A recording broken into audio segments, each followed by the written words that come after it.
प्राणनाथ देवर सहित कुशल कौशला आई। पूजी ही सब मन कामना सुजसु रहे जग छाई। श्री राम जय राम जय जय राम। आइए श्री रामचरितमानस से आगे की ओर बढ़ते हैं। बड़ा ही आनंद आ रहा है। बोलो जय सिया राम।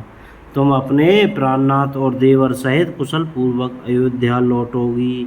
तुम्हारी सारी मनोकामना पूरी होंगी और तुम्हारा सुंदर यश जगत भर में छा जाएगा। मंगल के मूल गंगा जी के वचन सुनकर और देव नदी को अनुकूल देखकर सीता जी आनंदित हुईं। तब प्रभु श्री रामचंद्र जी ने निषाद राज गुहे से कहा कि भैया अब तुम घर जाओ। यह सुनते ही उसका मुंह सूख गया और हृदय में दाह उत्पन्न हो गया।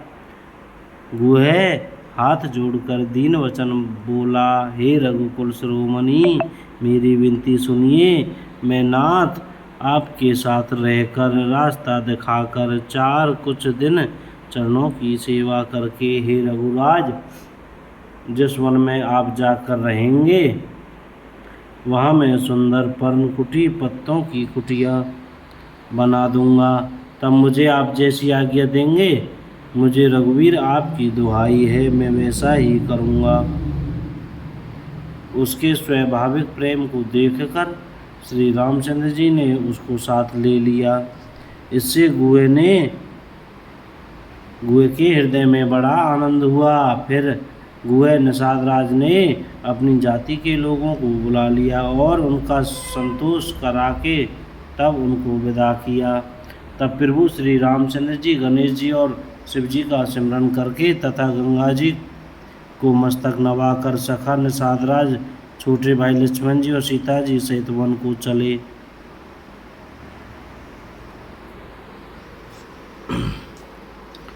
जय सिया राम। सुव्यवस्था कर दी। उस दिन पेड़ के नीचे निवास हुआ। लक्ष्मण जी और सखा गुहे ने विश्राम की सब सुव्यवस्था कर दी। प्रभु श्री रामचंद्र जी ने सवेरे प्रातःकाल की सब क्रियाएं करके जाकर तीर्थों के राजा प्रयाग के दर्शन किए। उस राजा का सत्य मंत्री है, श्रद्धा प्यारी स्त्री है और श्री वेणी माधव जी शरीर के हितकारी मित्र हैं।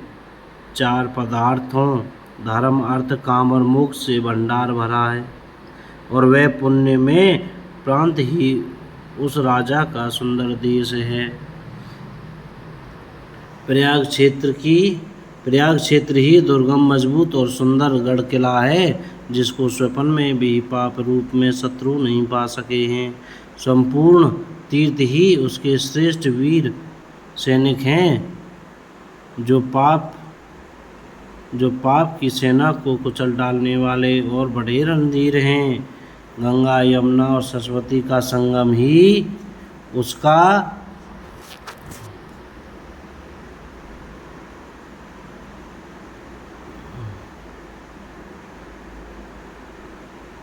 जय सिया राम। गंगा यमुना और सरस्वती का संगम ही उसका अत्यंत सुशोभित सिंहासन है। अक्षयवट छत्र है जो मुनियों के भी मन को मोहित कर लेता है। यमुना जी और गंगा जी की तरंगें उसके श्याम और श्वेत चंवर हैं जिनको देखकर ही दुख और दरिद्रता नष्ट हो जाती है। पुण्यात्मा पवित्र साधु उसकी सेवा करते हैं और सब मनोरथ पाते हैं। वेद और प्राणों के समूह भाट है जो उसके निर्मल गुणगणों का बखान करते हैं। पापों के समूह रूपी हाथी के मारने के लिए सिंह रूप प्रयागराज का प्रभाव महत्व माध्यम कौन कह सकता है। ऐसे स्वामी तीर्थराज का दर्शन कर सुख के समुद्र रघुकुल श्रेष्ठ श्री राम जी ने भी सुख पाया। उन्होंने अपने श्रीमुख से श्री सीता जी लक्ष्मण जी और सखा गुहे को तीर्थराज की महिमा कहकर सुनाई।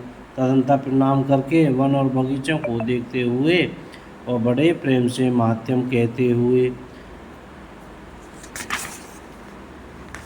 चला गया। बोलो जय श्री राम। कोई गलती हो गई हो तो क्षमा करें। जय श्री सीताराम।